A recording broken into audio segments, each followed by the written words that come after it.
থাকবে ভাই। এবারের মতো গরম আর কেউ দেখেনি।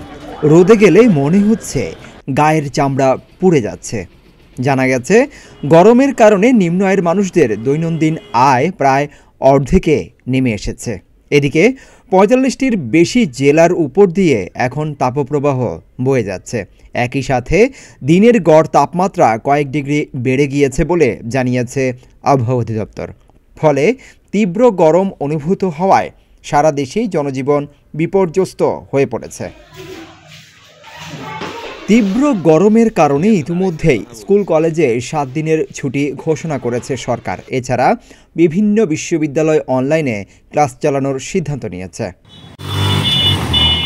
পাশাপাশি গরমে হিট স্ট্রোক সহ বিভিন্ন শারীরিক সমস্যা বেড়ে যাওয়ায় বেশ কয়েকজনের মৃত্যুও হয়েছে। কিন্তু এবছর এত গরম পড়ার কারণ কি? বর্তমানে যে তাপপ্রবাহ শুরু হয়েছে সেটিই বা কতদিন চলবে? গরমে জনজীবন বিপর্যস্ত হয়ে পড়েছে। ঘর থেকে বের হলেই গরম বাতাস শরীরে জ্বালা ধরাচ্ছে। চলতি মাসে এই নিয়ে টানা ৩য় দফায় হিট অ্যালার্ট জারি করা হয়েছে। গেল ২ সপ্তাহে যশোর ও চুয়াডাঙ্গা জেলায় অতি তীব্র তাপপ্রবাহ দেখা গেছে। বর্তমানে পাবনা ও চুয়াডাঙ্গার উপর দিয়ে অতি তীব্র তাপপ্রবাহ বয়ে যাচ্ছে বলে জানিয়েছে আবহাওয়া অধিদপ্তর। এছাড়া রাজশাহী, টাঙ্গাইল, যশোর ও কুষ্টিয়ায় তীব্র তাপপ্রবাহ বইছে। এর বাইরে ঢাকা, রাজশাহী, মৌলভীবাজার, চাঁদপুর, রংপুর, ময়মনসিংহ, খুলনা এবং বরিশাল সহ আরও কয়েকটি জেলার উপর দিয়ে মৃদু থেকে মাঝারি ধরনের তাপপ্রবাহ বয়ে যাচ্ছে। আবহাওয়াবিদরা বলছেন, বাংলাদেশে প্রায় প্রতি বছরেই এপ্রিল মাসে গড়ে সাধারণত ২-৩টি মৃদু থেকে মাঝারি তাপপ্রবাহ এবং ১ থেকে ২টি তীব্র থেকে অতি তীব্র তাপপ্রবাহ বয়ে যায়। কিন্তু এবছর তীব্র তাপপ্রবাহ অনুভূত হওয়ায় ইতিমধ্যে ৩টি হিট অ্যালার্ট জারি করা হয়েছে।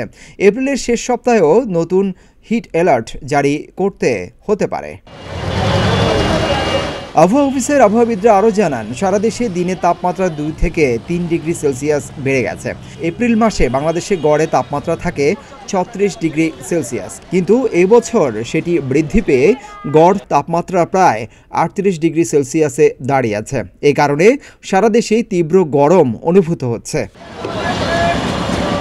অধিদপ্তর সূত্রে জানা যায়, সামনে গড় তাপমাত্রা আরও বাড়ার সম্ভাবনা রয়েছে। এমনকি তাপপ্রবাহ অব্যাহত থাকলে এটি বাংলাদেশে উষ্ণতম বছরও হতে পারে।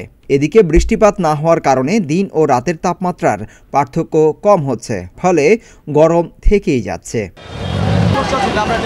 তবে ভারী বৃষ্টিপাত হলেই গরম কেটে যাবে বলেও জানান আবহাওয়াবিদরা। আরও জানা যায়, অল্প সময়ের মধ্যে ভারী বৃষ্টিপাতের সম্ভাবনা খুব কম। এর কারণ হিসেবে তারা জানান, বঙ্গোপসাগর থেকে মৌসুমি বায়ু না আসায় বৃষ্টিপাত হচ্ছে না।